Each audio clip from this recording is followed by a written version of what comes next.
Hello and welcome back to Assetto Corsa and another video on the Nordschleife challenge. Thank you very much for joining me in this video. Now, this is not the video I was supposed to make. So, the car that I chose was the Honda NSX from 1992. Or the NSX-R, sorry. That was supposed to be the video I made the intro, I started doing the Patreon practice laps that I do, and something was just very wrong with the car. By the way, that video, or the 3/4 of the lap that I did, will be actually available on Patreon if you want to see exactly what went wrong on that video. So instead, I've got this. This is the Mazda MX-5 2015, so the ND. 2-litre Sky Active G, I believe, is the specific trim and model on this. So this is the car I'm going to be driving today instead. It's still Japanese, but it is a lot slower, and it's going to be an interesting one because somebody asked whether this would compare to something like a GT86 or where it would come along in terms of around the M3 or the Sierra RS500.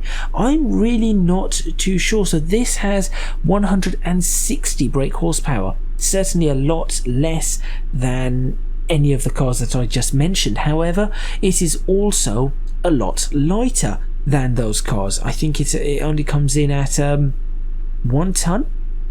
I think the curb weight for this car is 1 ton, 1,000 kilograms, which is 2,200 pounds. So it is a lot lighter, but has a lot less power. It is going to be an interesting one. As always, there's going to be no traction control, no ABS, and it is going to be on street tyres. I'll have a look at it, see what it's like to drive, see where it lists in that ranking, and also give it a drivability ranking and see what we can do. This has an inline 4 engine. All the power is out to the rear wheels. The torque figures on this car, I'm not entirely sure. I think about 150 foot-pounds of torque, thereabouts. I'm not 100% sure on that, but there we go. And I think that the 2-litre engine is going to be pushed pretty hard on this. Definitely going to be interesting. So make sure you stay tuned. As always, I'm going to be doing some Patreon practice, and then after I've done the practice, you'll be seeing the lap. So if you want to see the practice, do go support me on Patreon and join me there. Link in the description. If not, stay tuned for the next few seconds, and I'll see what I can do to drive this car around and really push it as hard as I possibly can.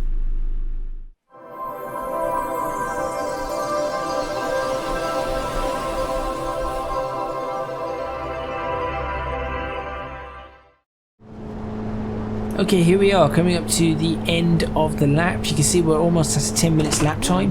That's intentional. Let's see what kind of lap time I can get out of a car like this. So a few things about this car. It's on 17-inch rims. The tyres are 215s. 215/45s are 17s, so thinner than the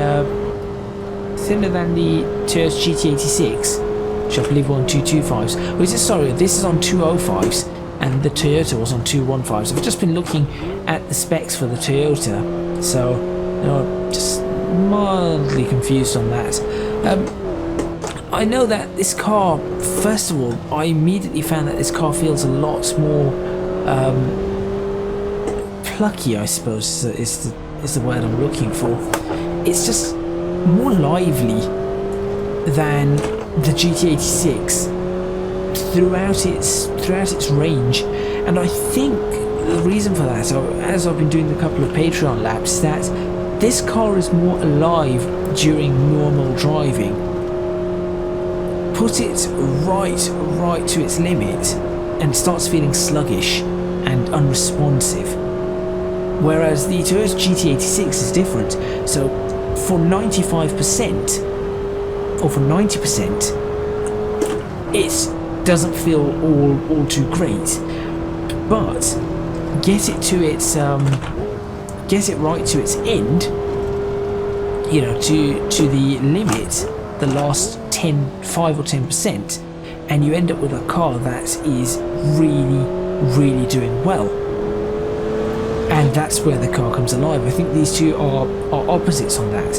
Obviously, the GT86 has 197 brake horsepower, but also weighs around 1.3 tons.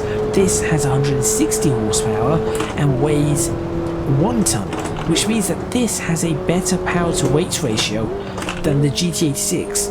Whereas with GT86 you're looking at about 150 brake horsepower per ton. This is 160 brake horsepower per ton. So in terms of that measure, this car is better. Obviously it's still nowhere near the RS500 or the BMW, both of which are in the around the 180 brake horsepower per ton range, which you can see definitely with the BMW and the Audi as well. The Audi's in quite, I think, somewhere around that range as well. So this car would struggle to keep up with those, I think. And the other thing is, this car, I think, is designed more for maybe shorter tracks with harder acceleration zones and not fast corners or long straights or anything of that sort. And the reason I say that is because this car struggles on long straights. It really does struggle. And as you can see, I'm nearing, with 2 laps done, I'm fairly close to a limit on this car anyway. You can see that I crashed it there. So yes, this car is I think it's designed more for shorter, smaller tracks, country roads, things like that, with not wide sweeping corners or really long acceleration zones like this one coming up. This is not what this car is suited to at all, and you will see what I mean. It just does not have the torque for it. What did I say the torque was? 147 foot-pounds of torque, 200 newton meters, thereabouts. Just not. You can see here the car is just struggling to accelerate. We've just gone above 100 miles per hour here. And this is where I think it loses out, for example, to something like the GT86 is on things like this. Yeah, down to 102, 101. I doubt am I going to have to lift off for this? Yeah, perhaps just lift off. In fact, I might have been able to do that without lifting off. You can see there. It just does not have the power and torque for a long acceleration or long sweeping corners or a long straight, or next to makes no difference to straight. Anywhere where it needs to be on throttle for a significant period of time is where it loses out. However, on the other hand, if it's on an area where it's twisty, tight and twisty, this car could give the cars that I mentioned a run for their money. That, I think, is for almost certain, in my opinion anyway. But certainly on this track you can see that there is a problem, because as nimble as the car is, it's difficult to get lap time out of it, because these corners are actually somewhat too fast for the car in some ways. And in a way that's really a shame for a car like this. I can see this car being a really good tuner's car though, that's for sure. I can definitely see this being a good, very good tuner's car. And the reason I say that is because I think that people could get, I don't know, maybe 250 brake horsepower or something like this, or 200 horsepower. Then you'd have a car that would be interesting to compete with. But you can see I am struggling for lap time here, really struggling for lap time, as much as I'm trying to push this car. And it is very difficult. Now, can I get it below 9 minutes? I think I can. I do think I can get it below 9 minutes, but how much below 9 minutes and how far I can dip into the 8 minutes is going to be the big question. Oh, that was poor. I know that's invalidating my lap time, but it doesn't matter because I'm going to have another one anyway. So I just needed to brake a little bit earlier for that. That would have been okay. I had a feeling I was going to do that. It doesn't really matter even if that is the lap time, because I've not gained any real advantage on that. In fact, I've probably lost a couple of seconds. It's a nicely designed car, I'll give them that. And here's again a prime example of what you're about to see. So top speed of 132 miles per hour compared to the GT86s or Subaru BRZs, whatever you want to call it, 140 miles per hour. We saw the BRZ, I think, get into the 100 and... did it get into the 130 range? This one doesn't even touch 120. You can see there, it does not have the power to do it. Going up this little hill, we should be able to get it 125 maybe, 21, 22,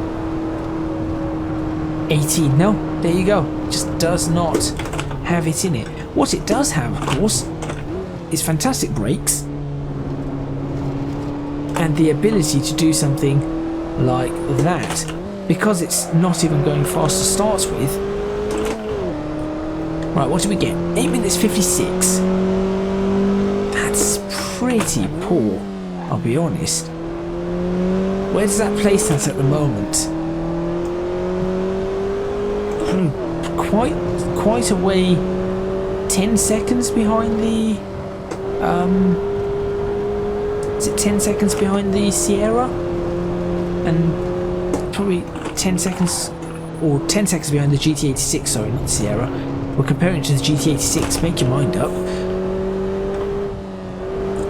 Now I'm going to really try and throw it around a little. I know it's only the second lap, but I'm just going to try and throw it around. Oh, that's not a good idea. Okay, so it doesn't like being thrown. This is what I meant about when you get to the right to the edge of it, it gets sluggish.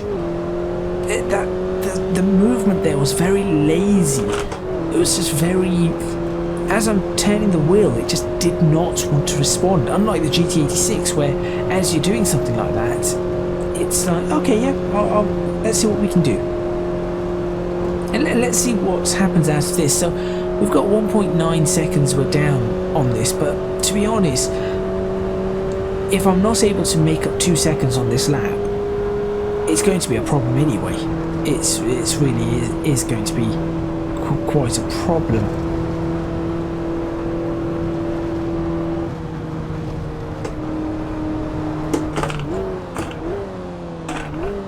See, maybe here we can pull up bits more speed through this. Yes, we can. There you go. But again, the speed that we're doing it's not a lot. Just cut across the grass there. I'm a rally driver now. Right 6 cut. So even here, there's not a lot of speed that can be had in this car, unfortunately.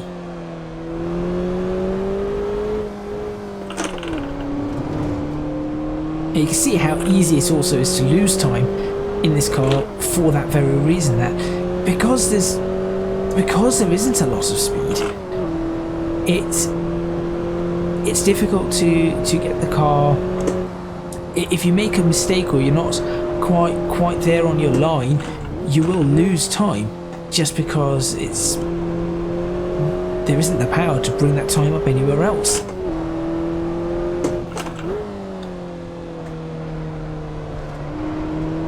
Let's see what happens if I leave that. That was okay in third. That was certainly okay in third.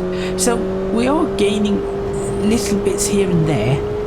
Let's flat through all of this. Going to have to brake for this one. And then back on. And yeah, that hasn't worked out how I wanted it to. You see that the problem there?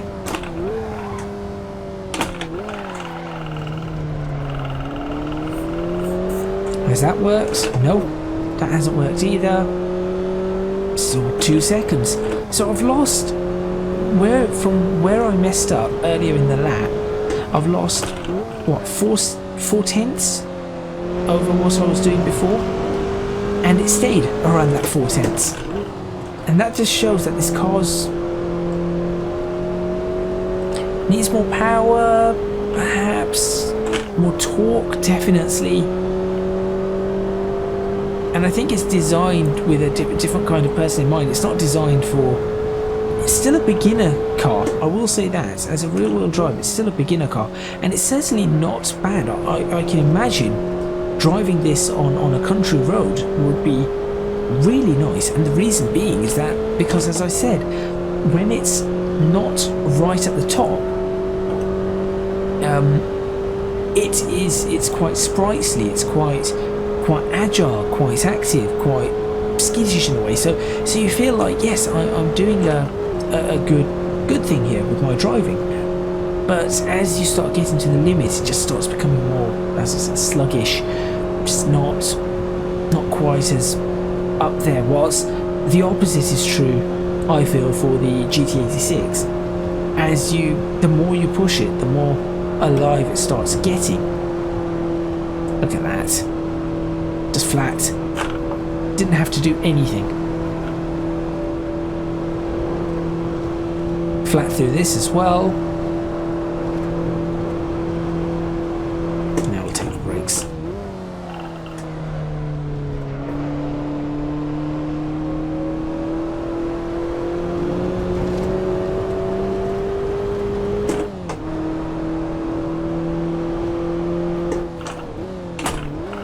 I'll try a third lap, just for the sake of it, trying to put everything I can together.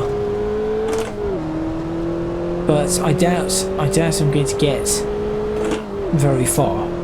8 minutes 55 potential, maybe. That's a potential lap time I could do.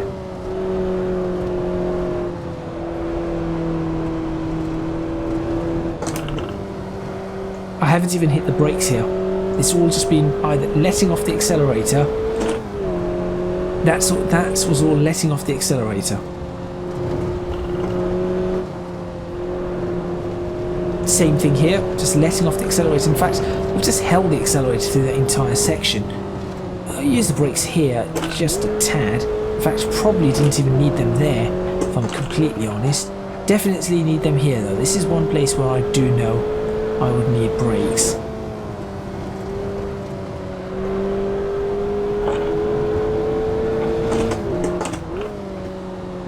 And I've done that from experience. I know that brakes are needed there.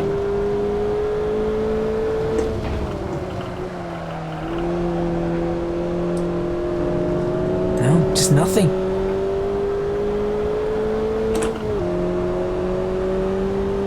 What do you think of this car? I'm curious to know what...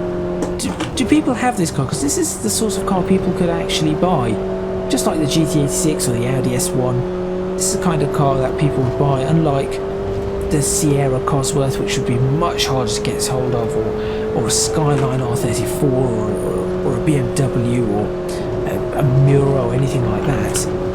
This would be much easier to get hold of. I know that I think they've done improvements to the car over some of the time that the car's been around. How many improvements, I'm not entirely sure. I think it might have more power now. And I have to admit, this is the 160 horsepower version. There is a 131 horsepower version of this car. That is something I would not like to own at all. I would think that that is just going to be rather dull. In fact, very, very dull, I would say. I cannot imagine 131 horsepower feeling like anything. So essentially you've got a car that looks sporty, but really is not. Maybe if I hold 5th gear here instead of shifting down, maybe it will be better. It certainly seems that way, because I went over 120. And you can certainly see the time coming down. Potential, and just leave it flat through all of this. That is so strange.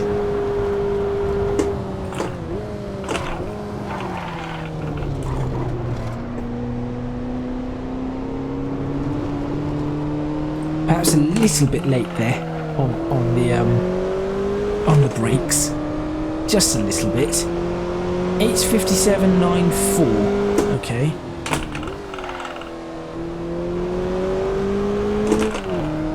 Let's see what the third lap can bring with this car. Now, generally the third lap's where things go wrong for me, but let's see what we do on this third lap in particular. That either goes wrong or goes right. Now, what I want to try and focus on here is trying to keep the speed up in the car. That I think is really, really important. If we can keep speed up in the car, it might be conducive to a good lap time. And I know that someone's going to go, well, that's obvious, but what I mean by that is losing speed in this car is it's quite a lot more detrimental than perhaps a car with more power, and the reason being is that losing speed in a car like this means it's very difficult for the engine to work its way back up.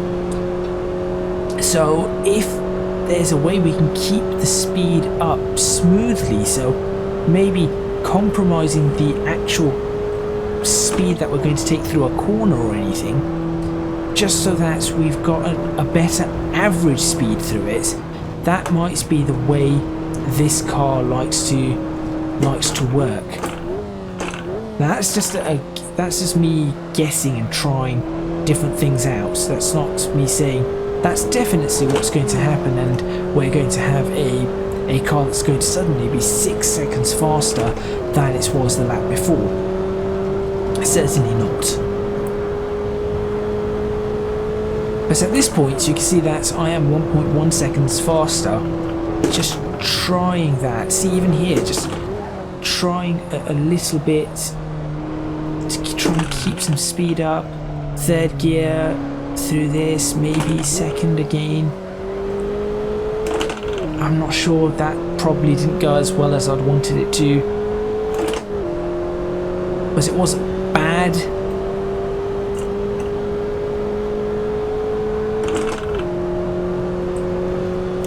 So even here, just trying to keep the speed up a little. There we go. Not really worked out. Actually, it did stutter a bit. That caught me out just a tad, but not enough for me to really say that that caused significant problems, because it did not. But this is really having to wrestle everything possible out of this car, I think, which is not something I would say is easy to do at all. It's actually really quite difficult to do such a thing.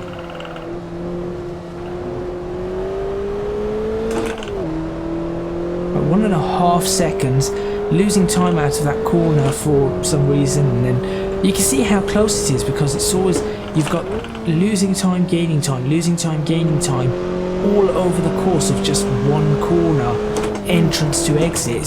So you can see how far on the limit this car already is. There isn't much more I can give it. And I think I'll be honest, I think with semi-slick tyres, this car might have been slower. Because of the grip that the semi-slick tyre has, I think this thing's acceleration would have suffered immeasurably. Well, I say immeasurably, that's not strictly true, is it? You can measure the acceleration difference and therefore you would know. But what I mean is that there would be a significant acceleration problem with this car. And I think that the semi-slicks could have actually ended up with a slower lap time than the street tyres. Which would be interesting. That would be interesting to know. Is there a limit at a crossover where the beginner semi-slicks no longer give you the faster lap time? Because generally the semi-slicks do, because of the increased grip. They would give you a much faster lap time. Just try and do that. Just try not to lose any speed. Be very careful. Try not to touch the curb, right out to the edge.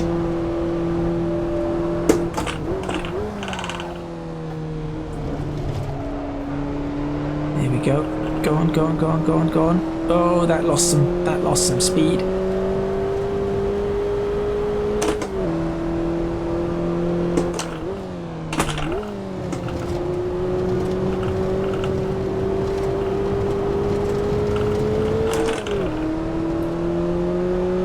You can just see there, that's just 1.5 seconds.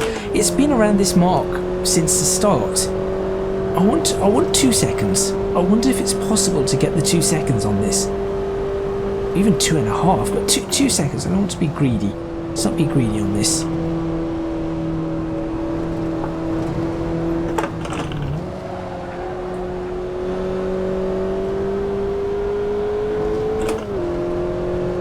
Okay.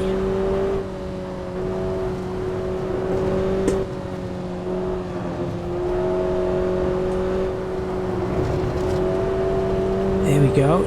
Good. Fourth gear. The last time I took that was third. So let's see if fourth gear helped there. Certainly didn't help out on the other side, but how at 1.3 seconds? So you just lose a tenth here, a tenth there, gain a tenth here, gain a tenth there. And for a track this long, if you're gaining in the measure of tenths of a second, you're pretty close to either the limit of the car or your own limit.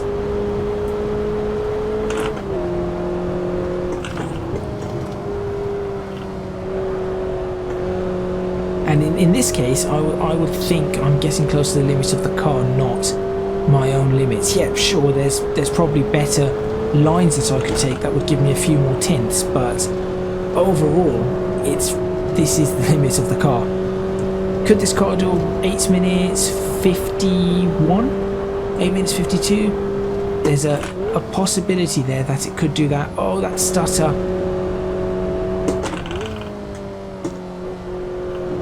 Why is it stuttering now? Do not stutter now.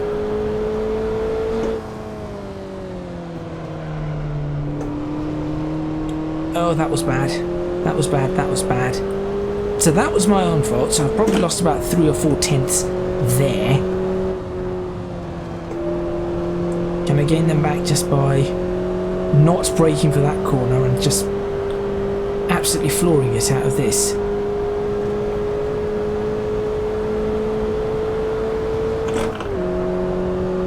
Right. 8:54. That puts it 8 seconds behind. I think 8 seconds behind the Toyota. I was going to say Subaru. I suppose this is Subaru as well. 8 seconds behind the Toyota. As soon as it reaches 187. There we go. That's 8 seconds. Now it's under 8 seconds behind the Toyota. There's 2.1 seconds there. What can I do here?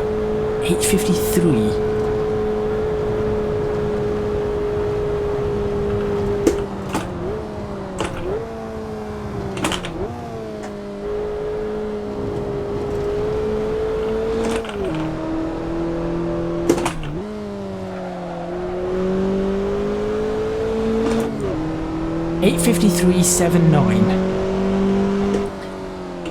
That's probably everything I can get out of this car. Well, actually, I could probably get it to 8:53 flat, but that's about it. So, though it has a better power to weight ratio than the Toyota, if my maths was correct, I'm fairly sure my maths was correct on that, it slots in there. That's ahead of the Fiat 500. Is that ahead of the 850? No, because the 901 was the Alfa Romeo. So 901, 903. So there we go. And by the way, I'm doing this from the top of my head, so I might have the time slightly wrong. But that slots in right there, which is about 7.5 seconds, I think. 7.5 seconds or thereabouts slower than the GT86. What do I think of this car? As I said, it's nice and sprightly when it's at its normal range, but really start pushing the car, it starts feeling sluggish. And I do not like cars that the more you push them, the worse they feel. I think the more you push a car, the better feeling you should have. Yes, okay, it becomes twitchy or things like that, but it should just feel better to drive. You should still be able to control it and really understand what the car is trying to do. And with this, I think that is not the case really. So we need to perhaps take that into account. I would actually say this is not quite as good as an Audi S1. The Audi S1 was in 8th place currently, so I think this needs to go down below the S1 in the driver rankings. I do genuinely think that is where it goes. It just does not feel. You can see here I'm just trying to get some feel for it. Nothing, and then it just gets really sluggish, as I said. It gets really sluggish, but there you go. So I'll place that behind the Audi S1. The Audi at least felt, though it was a bit dull, it felt fairly decent all the way through its range. This does not. As I said, it starts feeling a bit sluggish and not the kind of style that I would like from a car. The Toyota definitely gains or becomes more responsive that when you're pushing it hard, and that is something I prefer undoubtedly. But it's still better than the Fiat 500 of Bath, which was in fact similar to this. I think it was underpowered, but when you pushed it around, it just didn't feel like it was responding nicely to your inputs. It wasn't so much that felt sluggish. That one just felt really harsh, and the suspension just very bouncy, and that was causing the difficulties in driving. So you ended up with wheel hop and things like that. This one, okay, fine. This one was not like that, and the Porsche Macan was just really understeering. Really understeering, not very exciting. This is closer to the 500 though than the Audi, and of course the 500 was fairly close to the Abarth on that driving scale as well. So there we go. That is that, I'm afraid. Thank you very much for watching. Please remember to hit the like button if you like this video. Subscribe to the channel for more videos on Assetto Corsa and the Nordschleife challenge. Leave a comment in the comments box below letting me know what you think of this car. Do you agree with where I've placed it on the driver rankings? Also, if you can do so, do consider supporting me on Patreon at www.patreon.com/ECGadget. Your support would be massively appreciated. It would really help me out. And also, you can find me on social media at ECGadget LP for both Twitter and Instagram. That is all from me, and I will see you next time on Assetto Corsa for another episode of the Nordschleife Challenge.